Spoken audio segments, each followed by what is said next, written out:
Well, it's fall in Wisconsin, where I'm hanging out till the end of the month, and I just wanted you to know what all the noise is all about, because the people are blowing leaves off of the cul-de-sac where my summer home is. So that's what all the racket is all about.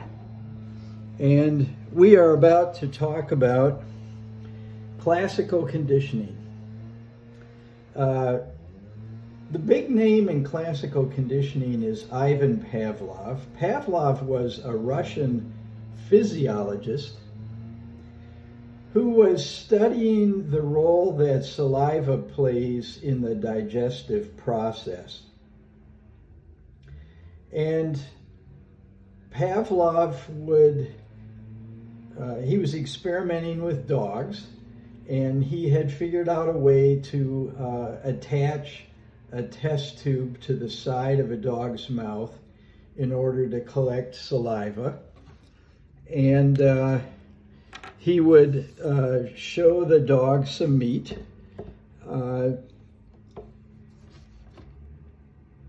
in order to get the dog to salivate.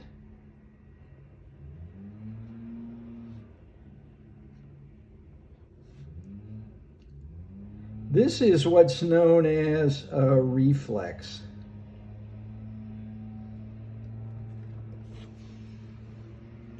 A reflex. A reflex is a natural occurring phenomenon. It's an unlearned automatic response to something. For example, if you hear a loud noise, you might become startled, you might jump. That's a reflex. And if you show a dog meat, the dog will immediately start to salivate. He doesn't have to learn to salivate, it just happens. And so this is how Pavlov would collect saliva from the dogs. Well, an interesting thing happened.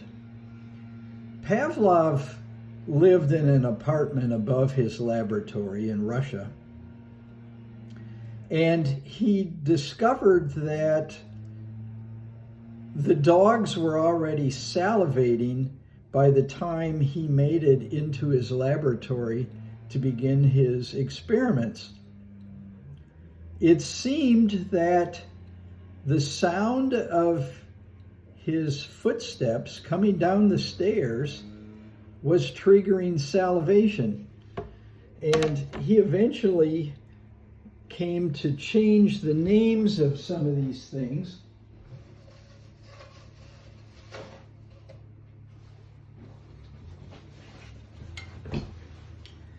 And this reflex, he ended up calling, he relabeled meat an unconditioned stimulus, which we're going to abbreviate UCS, which causes an unconditioned response, which is salivation. In other words, it doesn't have to be learned, it happens automatically. The reflex has become an unconditioned stimulus, which automatically causes salivation. But it seemed that the sound of his footsteps, and footsteps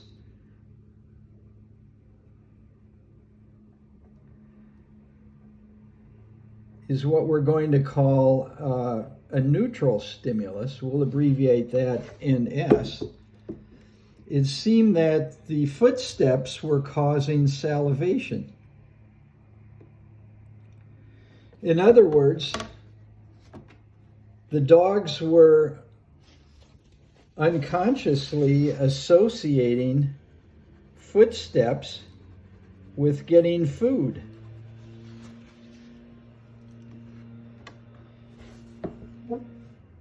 Footsteps were causing salivation.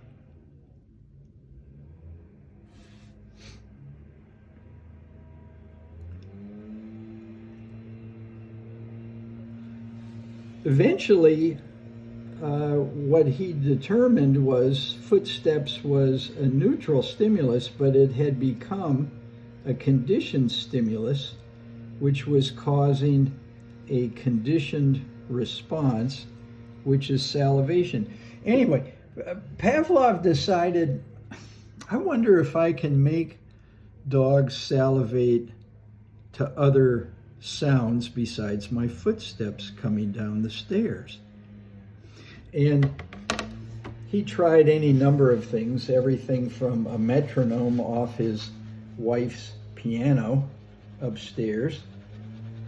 But, you know, the thing that he's probably most famous for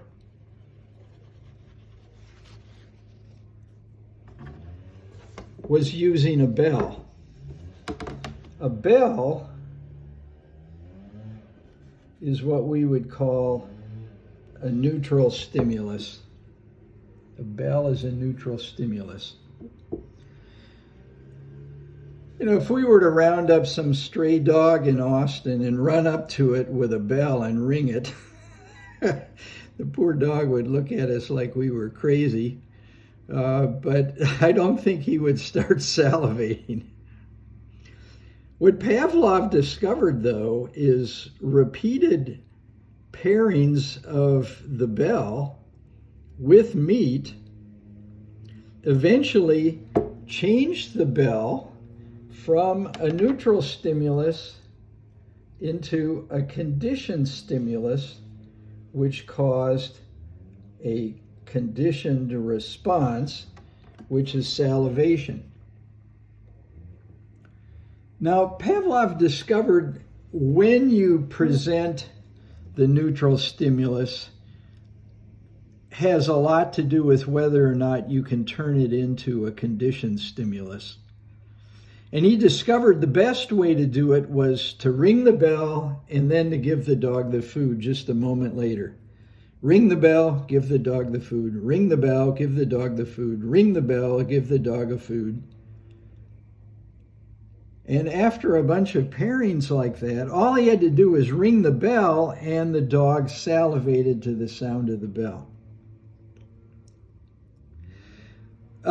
If he rang the bell simultaneously with giving the dog food, it worked, but not as good as ringing the bell just a moment before he gave the dog food. Now, you know, what would happen if he gave the dog food and then rang the bell? Well, that wouldn't really work well at all. Why not? Well, you know why. Because the dog's already enjoying the food and he's not paying any attention to the bell. Or what if you rang the bell way before you gave the dog food? Or way after you gave the dog food? Well, that wouldn't work very well either. It needs to be, the neutral stimulus needs to be presented with the unconditioned stimulus as soon as possible, right after you present, right before you present the unconditioned stimulus. So ring the bell, then give the dog food. Ring the bell, give the dog food. Ring the bell, give the dog food. Ring the bell, give the dog food. Ring the bell, without even giving the dog food, the dog will start salivating to the sound of the bell, because the neutral stimulus, when paired repeatedly just before you present the unconditioned stimulus, turns the neutral stimulus into a conditioned stimulus, which causes a conditioned response, which is salivation. What Pavlov discovered, though, over time, is if he only rang the bell and never then again gave the dog food, this process would disappear. This is a term that he used to describe it, and he called it extinction. Extinction. I can't write on this board very easily. I bought this portable whiteboard, but I failed to buy an eraser like an idiot. I need to go to Target or somewhere and get one. Extinction, Extinction, extinction. This term extinction, though, is somewhat of a misnomer. I say a misnomer in that usually when we think of something as extinct, it means it's gone forever. For example, dinosaurs are extinct. They don't exist anymore. They're gone forever. I think maybe he should have renamed this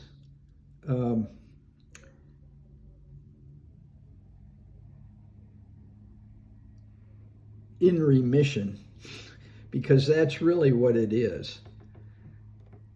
In other words, repeated or not pairing the bell with meat for a long time, when you ring the bell, nothing will happen. It's the response seems to have become extinct, but it's really in remission, and that's because of another word that we would add here, and that is spontaneous recovery. You know what that means? That means one more pairing of the unconditioned stimulus with the previously neutral stimulus will again cause the dog to salivate to the sound of the bell. So in other words, you start out, you ring the bell, you give the dog a food, ring the bell, give the dog food, ring the bell, give the dog food, ring the bell, and the dog will salivate to the sound of the bell. But over time, if you don't ever give him meat again, and you just keep ringing the bell and ringing the bell, it would cause no more salivation in this dog than it would in that random dog we find on the street in Austin. And we run up to it and ring a bell. He would have no reason to salivate to the sound of the bell. In other words, it's become extinct. But it's really in remission, because one more ring the bell, give the dog the food, and the next time you ring it, he'll again salivate to the bell. Why? He has experienced a spontaneous recovery. Okay? So, a lot of you are probably watching this and thinking, so what? Anybody who has a pet has seen this happen. How many of you have a dog or a cat or something like that? You've probably could share with us an experience where this happened with you. At our house, we used to have a pet rabbit that was my son's, and the rabbit lived in a hutch out in the backyard, and every morning at breakfast time, somebody would walk out and give the rabbit some fresh food, often part of an apple that maybe we had cut up for breakfast. And all that rabbit had to do was see us standing at the doorway, and she would start jumping around in her cage, getting all excited. Why? Because seeing a person, now she wouldn't necessarily jump around and get all excited just because she saw, let's say, me out in the backyard mowing the lawn. That wouldn't get her all excited. But seeing me appear at the door early in the morning, I had become what? A conditioned stimulus, which caused a conditioned response, which I don't know that rabbits salivate. Maybe they do, maybe they don't. But she knows she was going to get fed, and so, you know, just seeing me would cause her to start jumping around in her cage. Because why? She knew food was coming. Anybody who has a pet has seen this happen. So you're saying, so what? Well, so what is, this is how the vast majority of panic disorders develop. And I'd like to share with you an example of someone that I worked with, and how this worked with that person.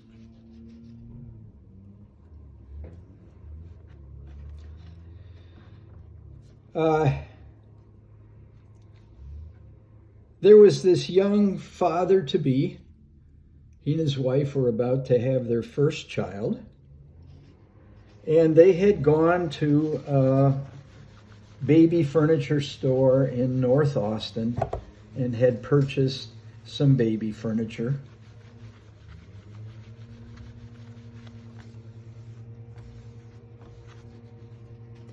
The furniture store didn't deliver. And so this young father borrowed an old pickup truck from someone he worked with and went to the furniture store to pick up the baby furniture. It was July in Austin. Oh, you remember how, if you were around last July, you know how hot it was, especially towards the end of July. It seemed like it was 100 every day. And quite humid, wasn't it? So this old truck that the guy borrowed didn't have air conditioning. So, you know, when you have heat and humidity,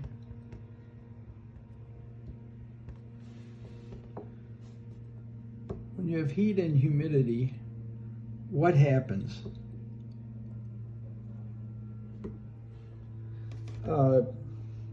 You begin to perspire, right? Sweat. What else happens? When you get really hot, your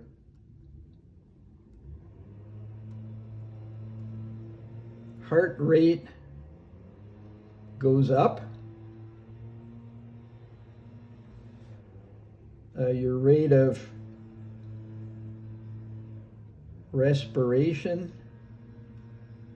may go up. This is a reflex, right?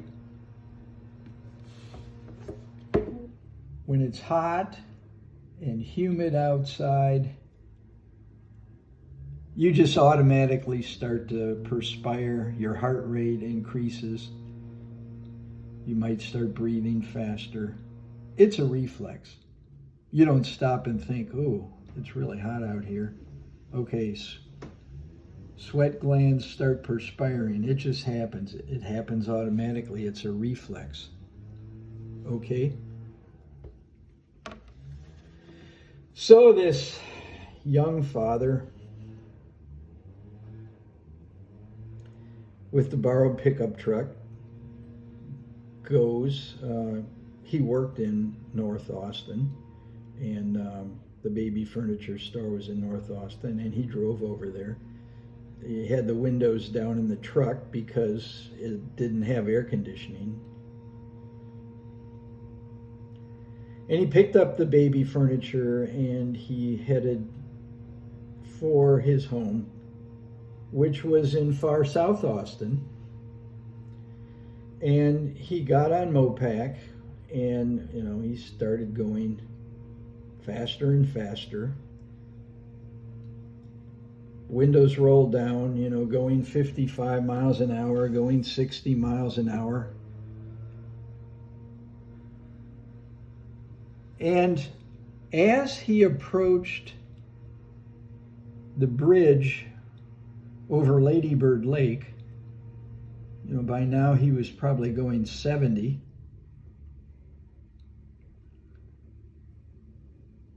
The front wheels of the truck began to shimmer uncontrollably. And he had all he could do to steer the truck.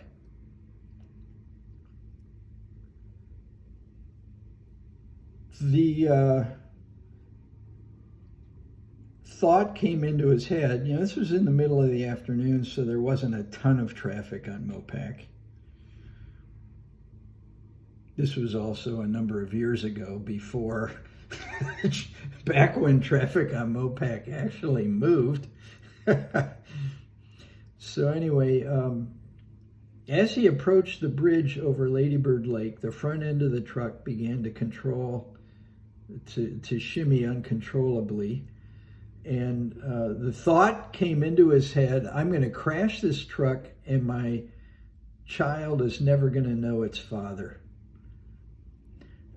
He put on the brakes and slowed down as fast as he could. Regained control of the truck and drove the rest of the way home to wherever it was that he lived, going 35 or 40, not 70.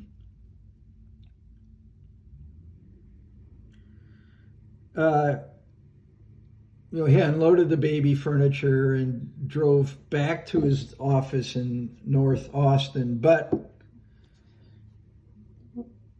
he took city streets. He didn't take the freeway again,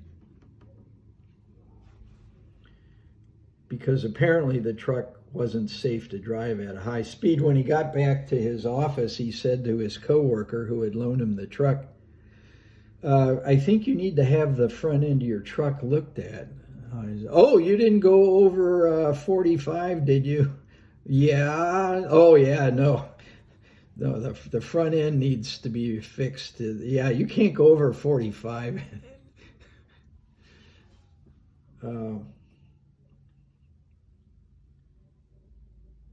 Thanks for letting me know, the young guy told his coworker. Well, at the end of the day, the young father got in his new car. I say new car, it was, maybe a couple of years old, but it was a fairly new car, I think. And it had a good air conditioner. There was nothing wrong with it. Well, guess what happened when he approached the bridge over Lady Bird Lake? Now, the bridge is a neutral stimulus. Again, if we go back to this, heat and humidity would be an unconditioned stimulus, which causes an unconditioned response.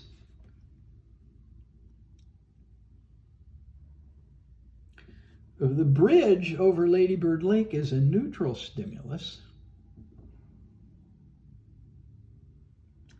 And, just approaching a bridge would not typically, in an air-conditioned car, would not cause any kind of response at all.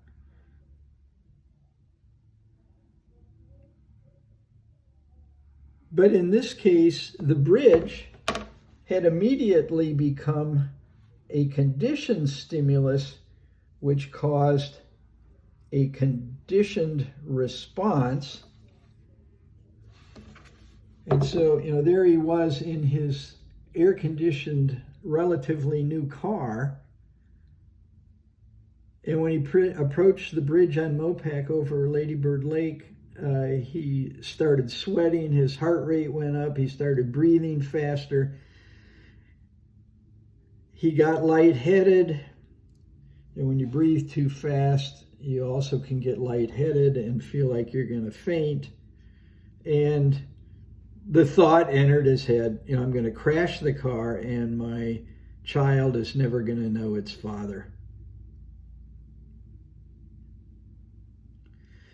So although Pavlov would tell you it takes repeated pairings of of a neutral stimulus with an unconditioned stimulus to turn that neutral stimulus into a conditioned stimulus that would cause a conditioned response.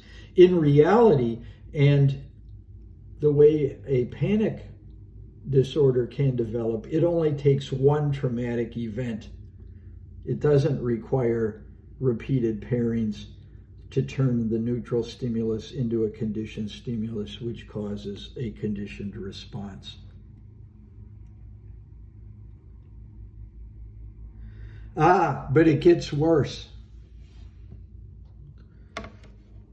It gets worse, and it gets worse because of, I'm going to write down here, the word stimulus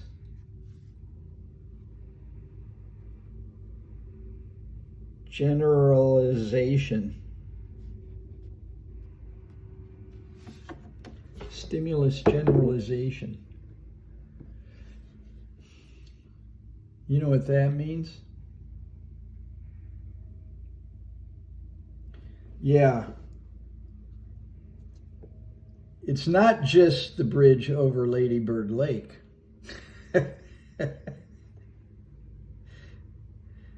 That's going to become a conditioned stimulus which causes a conditioned response. It's going to be other bridges too.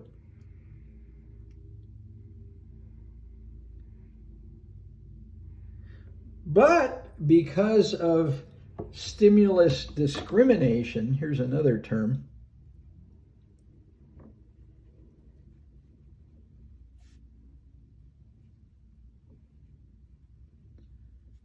discrimination. Stimulus discrimination. It's not all bridges that are going to cause this conditioned response. Only bridges where he's traveling at a high rate of speed. You see, when he drove back to his office in North Austin, he didn't get on Mopac. And so I don't know what route he took. He may have gone down Lamar or First Street or Congress Avenue. You know, he might have taken one of those bridges.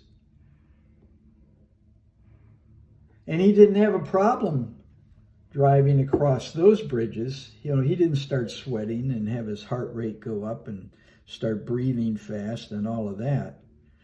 It was only bridges where he was traveling at a high rate of speed. In fact, it was kind of interesting, these days, if he were driving home on Mopac, he probably wouldn't have any problem at all because the traffic's barely moving. And interestingly, if this guy was driving on Mopac over the Lady Bird Lake Bridge, he didn't have any trouble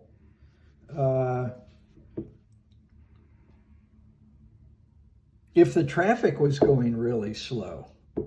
It was only when the traffic was moving fast and he was crossing a bridge. So can you think of some bridges he might have problems with?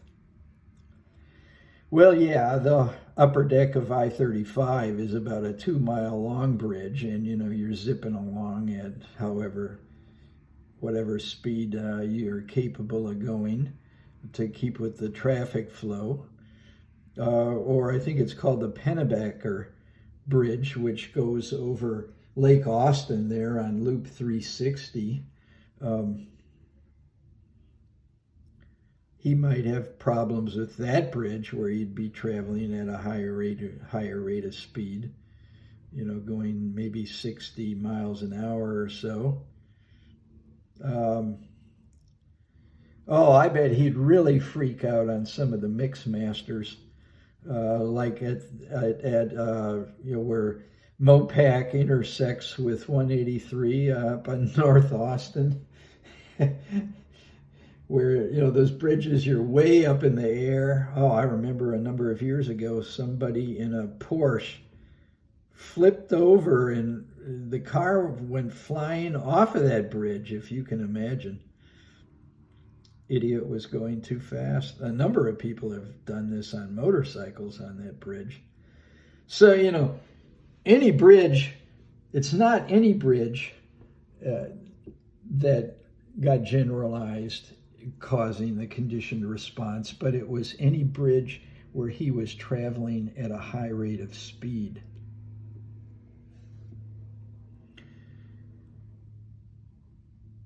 Well, it got worse because whenever he would be approaching the Lady Bird Lake Bridge on Mopac, whether he was coming from South Austin going north to his office or heading south from his office home, if he were traveling at a high rate of speed, whenever he approached that bridge, he would start to perspire and his heart rate would go up and he would start breathing fast and he would have all these thoughts, I'm going to crash.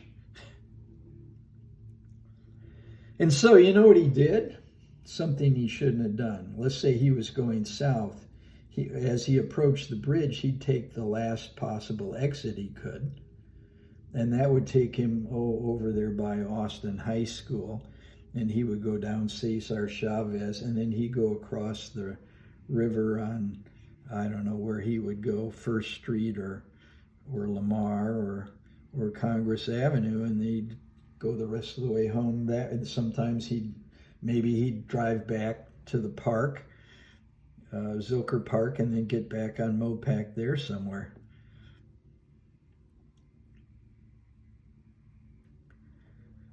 If he were going north, when he started to approach the Lady Bird Lake Bridge, he would take the last exit, and he'd go through Zilker Park and go downtown and cross the river somewhere there. And then maybe he'd go back to Mopac. So, what are you going to do? You're this guy's psychologist. And what are you going to do to cause extinction? What are you going to do to cause extinction? How are you going to get this? How are you going to get the bridge to no longer be a conditioned stimulus that's causing a conditioned response? How are you going to get the bridge to go back to being just a neutral stimulus? What are you going to do?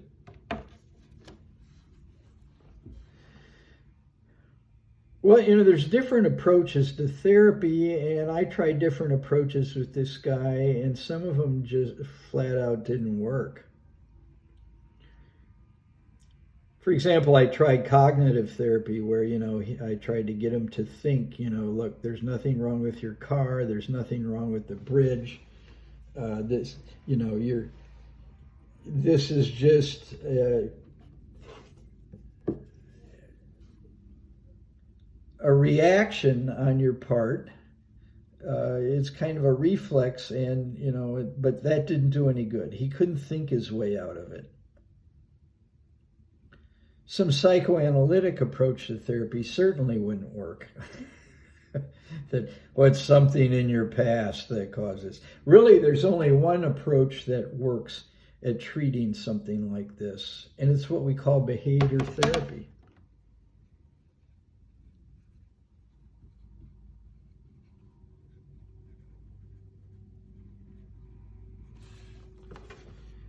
Behavior therapy.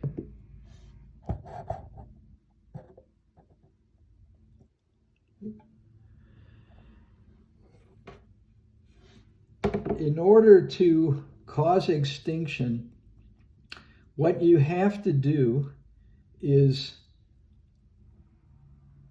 have him just keep driving over the bridge until you no longer get the automatic conditioned response. And so, in the beginning, in other words, you have to just keep driving back over the bridge until all this automatic reaction stops.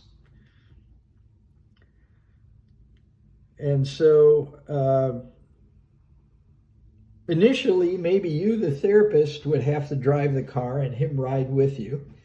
And you would, as you approached Lady Bird Lake, you would go over the bridge, and after you cross the river, then take the first exit and then turn around and then go back over the river and then take the first exit and turn around and go back over the river, and you just keep doing that.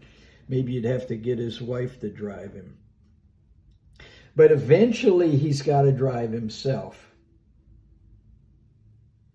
And, he might start out on a day when maybe traffic's heavy because it didn't seem to bother him if traffic was heavy and he wasn't moving fast.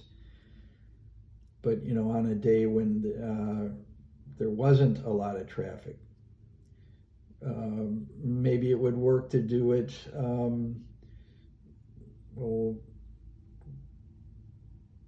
10:30 or 11 o'clock at night, or early in the morning on a Saturday or a Sunday when maybe there's not a lot of traffic. But eventually he has to drive the car over the bridge and over the bridge and over the bridge and over the bridge until it gets to the point where it's just no big deal anymore.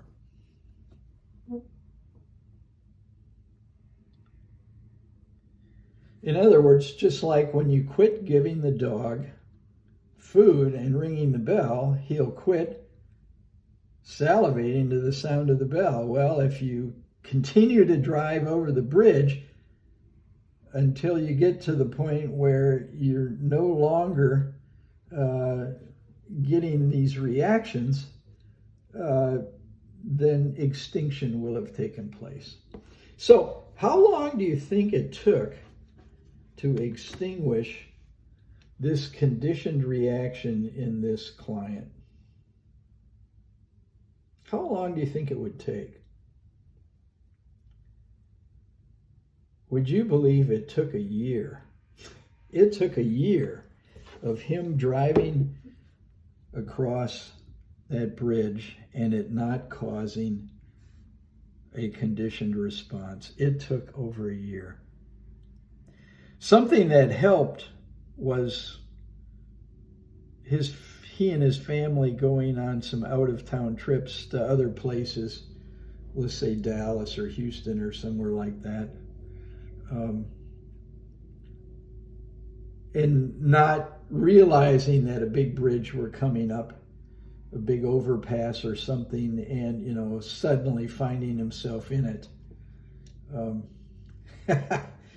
Have you ever been to Galveston? Imagine this guy driving on the Causeway Bridge that kind of goes from Texas City to Galveston Island, or maybe down at South Padre. Imagine getting on one of those bridges. It took a year to extinguish, to cause extinction in this response. Well, his body finally quit reacting, but remember, this is a misnomer. It's really in remission. And guess what happened? Well, eventually his car wasn't the new car anymore. And his warranty probably had expired. And so guess what happened? His air conditioner went out on his car. And those kind of things, of course, always happen in the summer. And so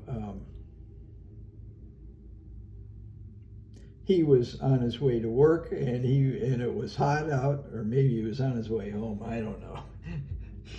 It was hot outside. There was heat and humidity, and and the air conditioner in his car didn't work, and he was traveling at a high rate of speed, and as he approached the bridge over Lady Bird Lake, guess what happened? Yeah, he had a spontaneous recovery. He started, his heart rate went up, he started breathing fast, and he felt like, I'm going to crash the car. And by now, though, his child was maybe a couple of years old, and his thought was, my child's going to lose his or her dad.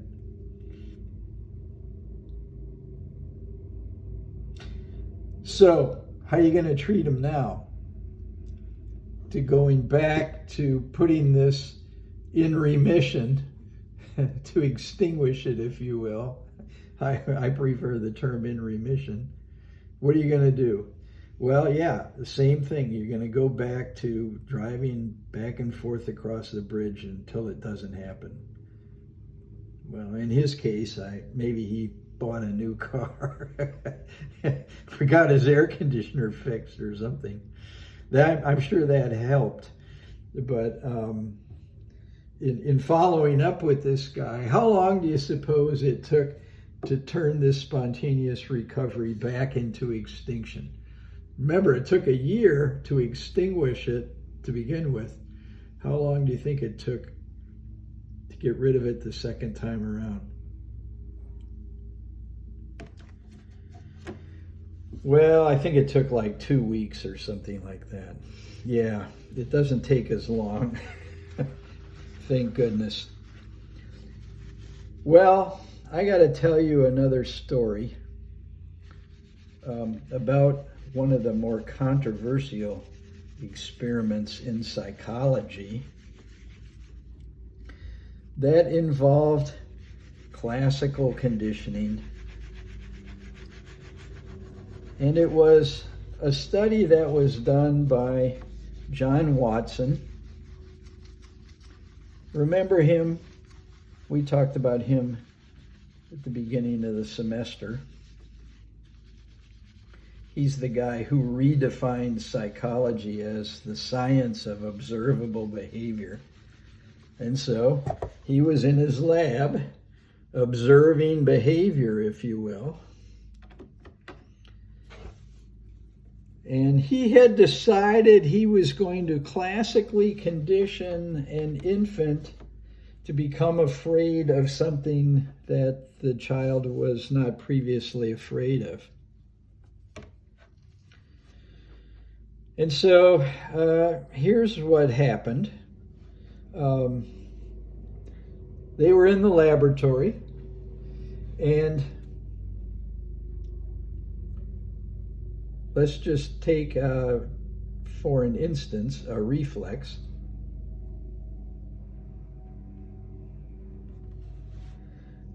If you hear a loud noise,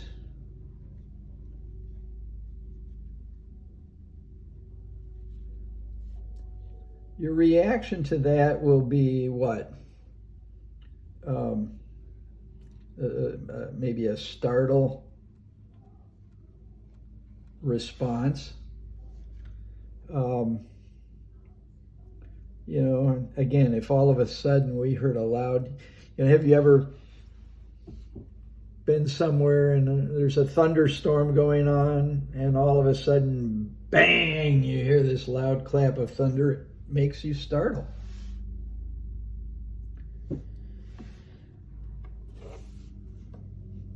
This is a reflex. A loud noise will cause you to startle.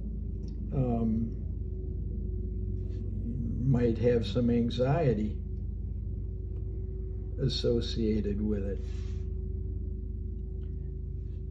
This is a neutral stimulus which causes, I'm sorry. Dan, you don't know what you're writing.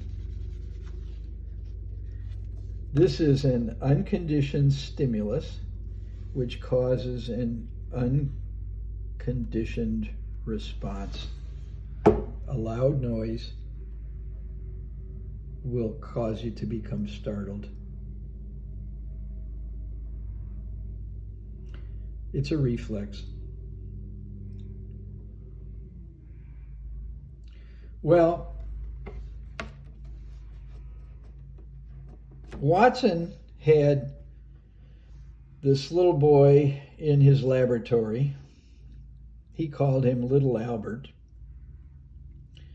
And he gave little Albert a white rat to play with. The rat is a neutral stimulus. I almost hesitate to use the word neutral stimulus because little Albert liked the rat. He was enjoying playing with it.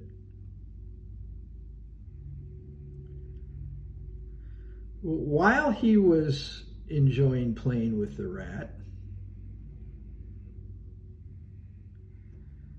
Watson had his research assistant, Rosalie Rayner, sneak up behind little Albert and make a loud noise, like with a spatula and a frying pan or something. Bang! And, Watson would give little Albert the rat. He would throw it to him. And then Rosalie Rayner from behind the baby would make this loud bang. And, after a number of pairings of the rat, which is a neutral stimulus, with a loud noise, which is an unconditioned stimulus, Watson turned the neutral stimulus into a conditioned stimulus, which caused a conditioned response.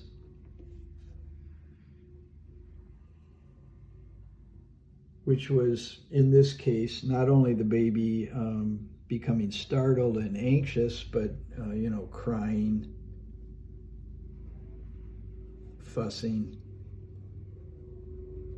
all of that sort of thing. A baby that was perfectly happy suddenly was afraid and miserable and upset. Well, it gets worse.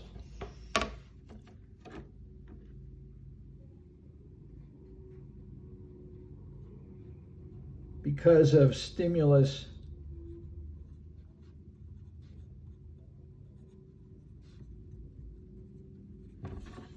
generalization,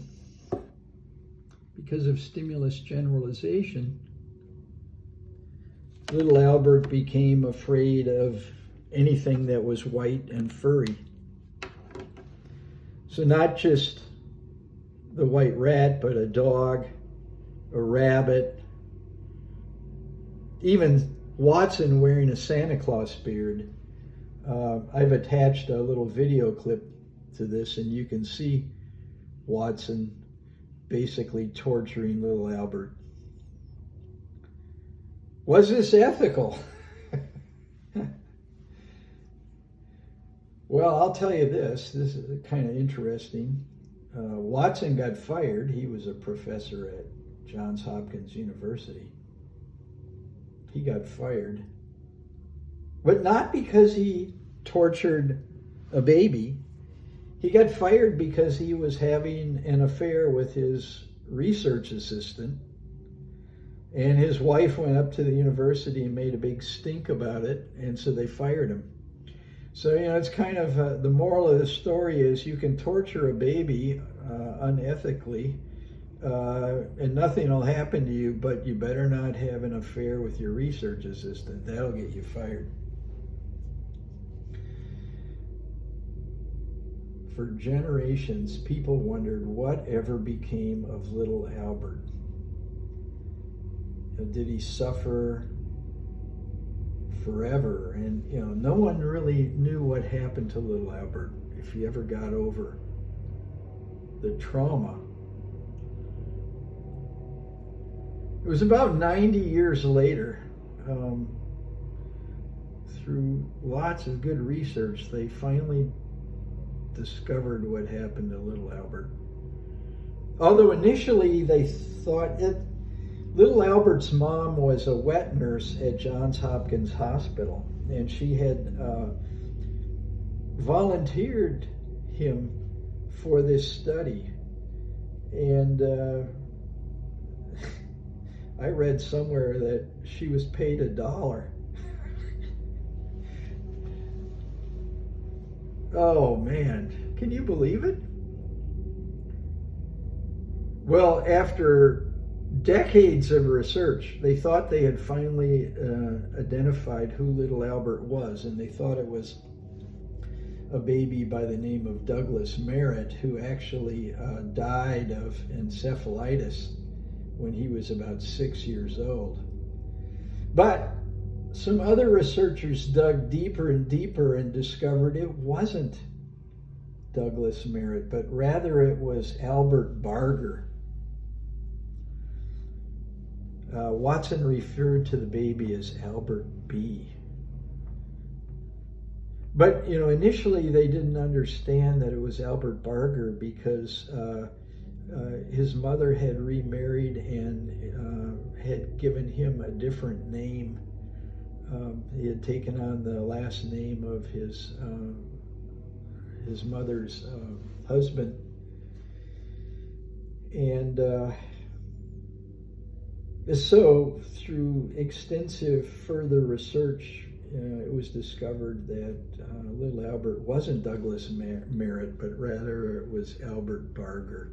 Albert was actually his middle name. And, well, on a side note, Albert Barger, he actually lived for a while in Texas. He never had any kids of his own, but they were able to contact someone,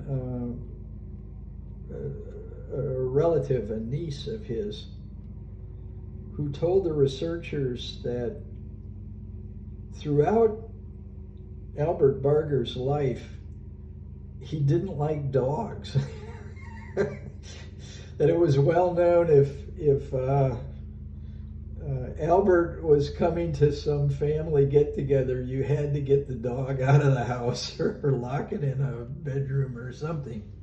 That he couldn't stand being around dogs.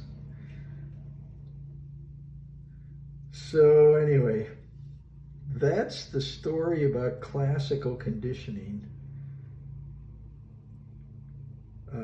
Albert Barger died a few years ago. Never